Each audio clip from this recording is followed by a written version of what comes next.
Hola estudiantes, bienvenidos al canal. Hoy vamos a ver la tragedia de Hamlet de William Shakespeare. Hagamos una breve introducción de lo que fue el Renacimiento.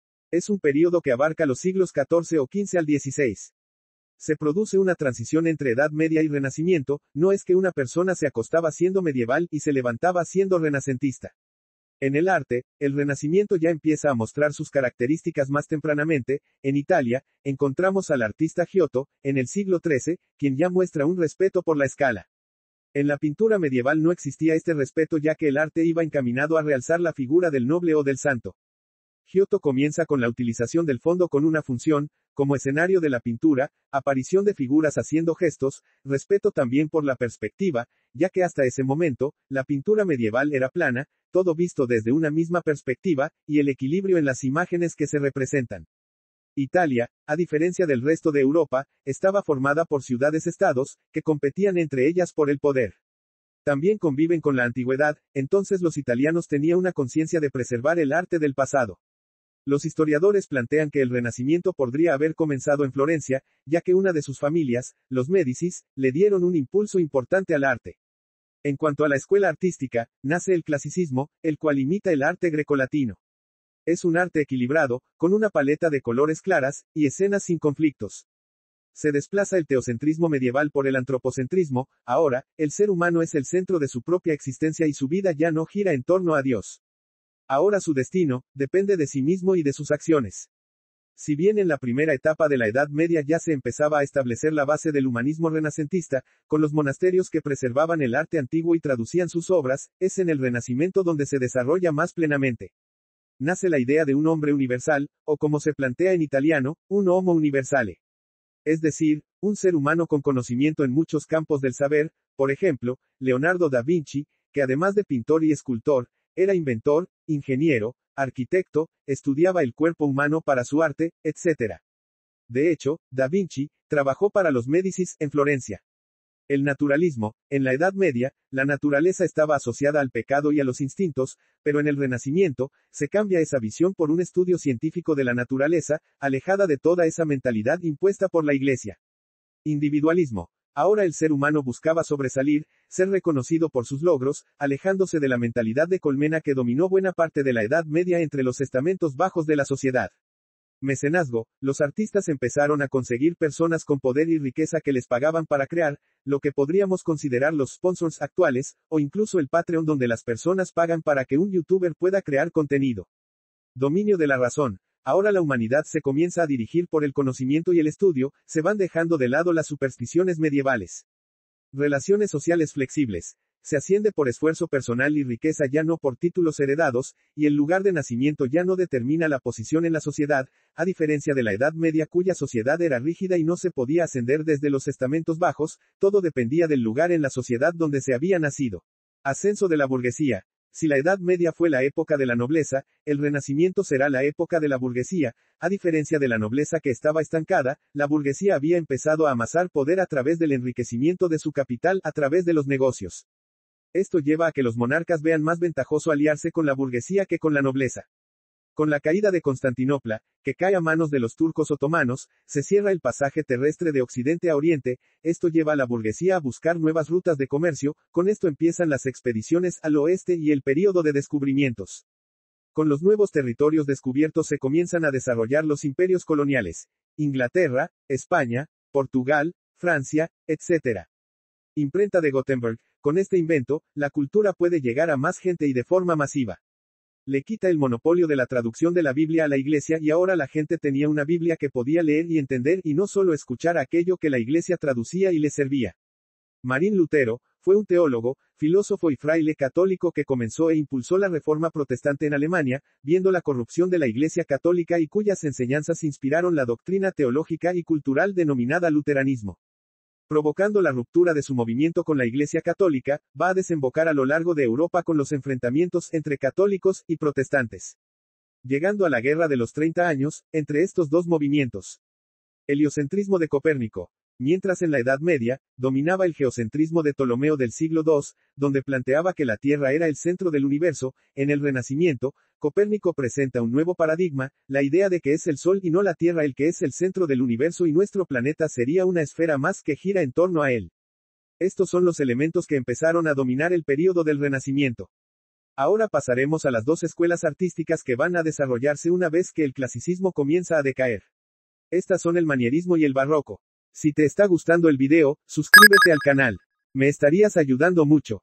Ahora veamos las escuelas de manierismo y barroco, que son las que también van a influir en el teatro isabelino. Son dos corrientes que nacen como respuesta al Renacimiento. Ambas coexisten en el mismo tiempo. Las dos corrientes artísticas son consecuencia de una determinada coyuntura social y económica en Europa. Probablemente el nacimiento del manierismo se haya dado por la necesidad de marcar una etapa de la evolución del Renacimiento al barroco. A diferencia de las otras dos corrientes, el manierismo parece ser un hecho exclusivamente artístico. El origen del término, manierista, proviene del uso de la palabra italiana maniera, que significa, personalidad artística, o, estilo. Las figuras de la pintura manierista, son figuras, puestas, colocadas en posturas difíciles, incómodas. Mientras que en el barroco, las figuras son sorprendidas en un momento transitorio. Lo que sí muestran ambas corrientes, es el conflicto, ya no aparece el equilibrio renacentista. En el manierismo la pérdida de la unidad renacentista es uno de los puntos más importantes. La ruptura de la armonía le da paso a la lateralización en el teatro y la novela. Multiplicidad de líneas de acción como expresión de un mundo caótico. En una época en que el ser humano no consigue respuestas ni desde la ciencia, lo que se creía sobre el universo ha cambiado, desde el geocentrismo hasta el heliocentrismo, así que ya no es más el centro del universo, y en religión tampoco, ve cómo la Iglesia se separa y comienza a luchar entre ella, católicos y protestantes. Así que el ser humano está perdido en medio de tantos cambios que mueven la base de sus creencias y conocimiento. El manierismo va a tratar de mostrar esta incertidumbre en el ser humano, reflejando en sus obras un espejo deformante de la realidad en la que vive. En teatro, hay una radicalización de la perspectiva, una multiplicación de estas. Se puede ver reflejado en más de una posición para mostrar un mismo hecho. Lo que se intenta es plantear el problema, pero no resolverlo. Muestra el gusto por la metaficción, la obra dentro de la obra, busca dos mundos en uno, como ejemplos, Don Quijote, Hamlet, Las Meninas, de Velázquez. Este tópico es el reflejo de la problematización del arte que alude a un mundo en el cual es difícil delimitar realidad y ficción. Ejemplos de pinturas manieristas. La Última Cena, Tintoretto. A diferencia de la de Da Vinci, aquí se ve desde otro plano y no de frente. Lo que sería lo central e importante, queda hacia un lado como si fuera una reunión más. A diferencia de las pinturas renacentistas que eran luminosas, armoniosas y equilibradas, en el manierismo se ve más oscuridad y son más tenebrosas, reflejando el caos y la incertidumbre. Las Meninas, Velázquez, retrata a las hijas de Felipe VI. En realidad, el pintor, que aparece a la izquierda, está retratando al matrimonio que se refleja en el espejo del fondo y que estaría donde se coloca el observador de la pintura. Refleja el estilo manierista al romper con la estructura clásica y además de demostrar el concepto del arte dentro del arte. Estamos viendo en un cuadro a un pintor realizando un cuadro. Al igual que en Hamlet, donde vamos a ver que en una obra de teatro se realiza otra obra de teatro o en Don Quijote, donde el protagonista hace referencia a una novela sobre él, y donde también se representa una obra. Así que el manierismo marca la crisis social, científica, religioso y artística de los siglos XVI a XVII. Crisis del humanismo renacentista, destrucción de la fe en el ser humano. Por eso, la obra manierista muestra la deformación y la desfiguración de la realidad y el ser humano. La época isabelina significó el ingreso de Inglaterra en la Edad Moderna bajo el empuje de las innovaciones científico-tecnológicas como la Revolución Copernicana y de las grandes exploraciones geográficas, es cuando comienza la colonización inglesa de América del Norte. La separación de la órbita del papado y del Sacro Imperio Romano, con la derrota de Felipe II de España y de su Armada Invencible, 1588, el mayor bienestar económico debido a la expansión del comercio a través de Atlántico, sellaron el triunfo de Isabel y el nacimiento de la Inglaterra moderna. En esta época de intercambios culturales creció el interés hacia las Humanae Literae y por lo tanto, hacia Italia, donde los intelectuales huidos de Constantinopla, 1453, habían llevado consigo antiguos manuscritos de los grandes clásicos griegos y latinos haciendo surgir un interés sin precedentes por la antigüedad greco-romana y los estudios del idioma hebreo. Equilibrio político logrado por la reina Isabel I, periodo que va de 1558 a 1603, fecha del fallecimiento de la reina. Hacia 1558, la situación de Inglaterra se puede resumir del siguiente modo. Inestabilidad de la monarquía por luchas dinásticas. Conflictos y tensiones internacionales que representaban una amenaza permanente. Internamente, grandes rivalidades por antagonismos religiosos.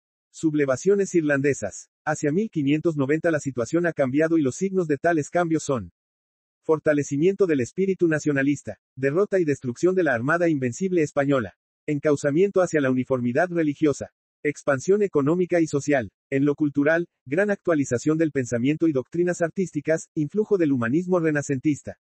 Los rasgos más sobresalientes del teatro isabelino son los siguientes. Se produce en un momento en que llega a su declinación el drama medieval reemplazado por un drama renacentista. Notar que el renacimiento inglés es mucho más tardío que el italiano o español. Era un teatro popular, dirigido a un público heterogéneo que veía representarse en el escenario sus propios problemas y hechos cotidianos. Se aprovecha todo, era una crónica de actualidades y una crónica histórica. Los dramaturgos isabelinos no respetan las unidades aristotélicas de tiempo, lugar y acción, libre de reglas. Había una alternancia en la obra, tanto de situaciones trágicas con cómicas, así como de poesía y prosa. Las mujeres no participaban como actrices, los papeles femeninos eran entregados a chicos y a jóvenes. La elaboración de un lenguaje escénico adecuado representó la mayor transformación en cuanto a las técnicas teatrales. Con relación a esto debemos considerar: la mayoría de las piezas fueron escritas en verso. Era frecuente alternar verso y prosa de acuerdo a los siguientes criterios. Las partes en prosa, destinadas a parlamentos de personajes cómicos o rústicos, diálogos muy informales, muy coloquiales y sin carga dramática. Las partes en verso, destinadas a los pasajes de mayor intensidad poética, a parlamentos de personajes social o intelectualmente elevados, o a situaciones de mayor tensión dramática.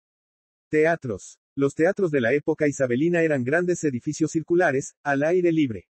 Tenían una plataforma de escenario elevado en el centro con un área de fosa rodeando el escenario. La plebe estaba en el pozo durante las actuaciones. Los privilegiados pagaban más por estar sentados en la galería. La galería se componía de varios niveles de asientos en un balcón. Había una torre detrás de la galería, que se utilizaba para el almacenamiento, y una torre detrás del escenario, que se utilizaba en el teatro. En la parte superior de cada torre había trompetas que anunciaban el comienzo del espectáculo. A diferencia de lo que ocurre en el resto de Europa, el teatro inglés presenta una continuidad en la evolución escénica por perduración de espectáculos medievales. Las expresiones teatrales tenían procedencia religiosa y solo de manera gradual se van diferenciando hasta adquirir plena autonomía y complejidad artística. Hay una evolución desde el origen litúrgico al mero espectáculo, de lo religioso a lo pagano, si bien ambas manifestaciones coexisten. El teatro inglés de carácter religioso, desarrollado entre los siglos XII y XVI, se caracteriza por la escenificación de episodios breves, ceremonias navideñas o pascuales, y dramas didácticos de índole bíblica, hagiográfica y moralizadora. Ejemplos de estos son los milagros, misterios y moralidades. Hacia mediados del siglo XVI el teatro inglés evoluciona hacia el teatro isabelino. Shakespeare, características de sus tragedias. La tragedia plantea un conflicto irresoluble que culmina en la catástrofe. El héroe trágico debe pagar con su vida ese desorden que provoca. Con la aniquilación total del causante del desorden, podrá restablecerse el equilibrio nuevamente.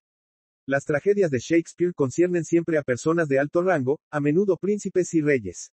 Esto es porque su destino afecta al bienestar de toda una nación o imperio, y su caída produce la sensación de la imposibilidad del hombre por dominar el destino. El espectador mira los sufrimientos que acompañan a dicho héroe, y llega a la conclusión de que los hombres son los autores de su propio sufrimiento. La principal fuente de los sufrimientos es el carácter del héroe, que produce las acciones, y estas las calamidades y catástrofes. El modelo de creencias de Shakespeare se basa en la correlación del universo, la naturaleza y el Estado. En el universo domina Dios, confiriéndole armonía y felicidad. En la naturaleza domina el hombre, mediante la razón. En el Estado domina el rey, que es como Dios en la tierra. El héroe trágico rompe esas normas, creando el desorden en los tres ámbitos. La característica básica del héroe trágico es asumir el conflicto en su interior, ser consciente de su voluntad de cometer un crimen. Así, Macbeth, por ejemplo, es consciente de su voluntad y la oculta. Todo esto plantea la lucha interior del personaje. Además de las acciones de los personajes, podemos encontrar a. Condiciones anormales en la mente, locura, sonambulismo, alucinaciones, pero nunca son introducidas como el origen de los hechos. B. Lo sobrenatural. Fantasmas y brujas con conocimientos sobrenaturales que contribuyen a la acción y se relacionan con el carácter del personaje. C. Influencia de la suerte, o accidentes que indican que los seres humanos pueden provocar ciertos acontecimientos, pero luego no pueden controlarlos y calcularlos, esto se vuelve en un hecho trágico. En el teatro de Shakespeare no existe la unidad de lugar, pues se pasa básicamente de un lugar a otro. Tampoco la unidad de tiempo. Macbeth, por ejemplo, agrupa en espacio de pocas horas una gran cantidad de sucesos. La unidad de acción es más discutible. En Macbeth, por ejemplo, podríamos pensar que hay unidad de acción. En Hamlet, en cambio, es inadmisible tal creencia. Shakespeare, como los dramaturgos griegos, no inventó argumentos, sino que estos provienen de pluralidad de fuentes literarias. Un vasto sector de su producción la constituyen los dramas históricos, cuyos temas se basan en la historia de los tres reinos de Inglaterra, Escocia e Irlanda. El núcleo central lo proporcionó el sangriento período denominado, de las dos rosas, la lucha por el poder entre las casas rivales de York y de Lancaster. Otro sector de dramas como los romanos, cuyos asuntos extrae el poeta de las vidas paralelas de Plutarco. En cuanto a los dramas inspirados en leyendas, muchas de ellas habían sido ya recogidas en las Historias Tragiques, publicadas en 1572, en Belforest, entre ellas encontramos la historia de Hamlet. Para las comedias las fuentes literarias hay que buscarlas, especialmente, en la literatura italiana. Pero además de las fuentes literarias, es posible señalar la influencia de temas reales, contemporáneos del escritor, que éste dramatizó, incluyéndolos en algún pasaje de un drama. Veamos las diferencias entre tragedia griega y teatro shakespeariano. Definición de tragedia según Aristóteles. La tragedia es, la imitación de una acción de carácter elevado y completa, dotada de cierta extensión en un lenguaje agradable, llena de bellezas de una especie particular según sus diversas partes, imitación que ha sido hecha o lo es, por personajes en acción, la cual, moviendo a compasión y temor, obra en el espectador la purificación propia de estos estados emotivos, la poética. Se busca que viendo cómo se representan en escena pasiones que el espectador vive, ha vivido o puede llegar a vivir, y viendo el castigo a que finalmente son sometidos los culpables, se purifique de ellos movido por la impresión que el desenlace de la obra le ha producido. Esto es lo que se llama la función catártica del drama, de catarsis, que significa purificación. Drama, del griego drao yo hago y más resultado de la acción. Tragedia, del griego tragoidía, canto o drama heroico y de tragos macho cabrío y ha de encantar. Diferencias drama griego y shakespeariano. Drama griego. Actos, Aristóteles propone 3 y Séneca 5. Espacio, siempre es uno solo a lo largo de toda la obra. Tiempo. Aristóteles, la acción se debe desarrollar en un día solar, 24 horas.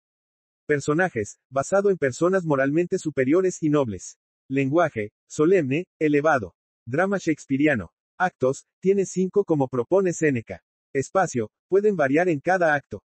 Tiempo, presentan hechos que transcurren en varios días o semanas y pueden haber saltos temporales. Personajes, basado en personas nobles, pero con defectos como cualquiera. Introduce el uso de personajes sobrenaturales. Lenguaje, prosa, personajes cómicos o rústicos. Diálogos informales o coloquiales. Verso, pasajes de mayor intensidad poética, personajes social o intelectualmente elevados o situaciones de mayor tensión dramática. Hamlet de William Shakespeare, escrita y estrenada en torno a 1600 a 1601. El rey de Dinamarca ha sido asesinado por su hermano Claudio, que ha usurpado el trono y se ha casado, sin respetar las costumbres, con la viuda del muerto, Gertrudis. El espectro del padre aparece a Hamlet en la muralla del castillo de Elsinore, refiere las circunstancias del delito y pide venganza. Hamlet promete obedecer, mientras tanto se finge loco para evitar la sospecha de que amenace la vida del rey. Hamlet comprueba el relato del espectro, haciendo representar ante el rey un drama. Este drama trata de la venganza, pero el autor William Shakespeare también nos quiso mostrar la realidad humana. La estructura externa de Hamlet consta de 5 actos divididos en escenas. Estructura externa. 5 actos divididos en. Acto primero. 5 escenas. Planteamiento del conflicto. Acto segundo. 2 escenas. Acto tercero. 4 escenas. Junto con el acto 4, son el nudo. Acto cuarto, 6 escenas. Acto quinto, 2 escenas. Es el desenlace. En la mayoría de los casos, las escenas se marcan por la salida o entrada de los personajes, por lo que las escenas serían más por acto.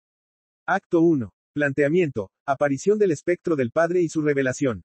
Boda de Gertrudis y Claudio, el conflicto con Noruega y el amor entre Hamlet y Ofelia. Acto 2. Transición entre los actos 1 y 3.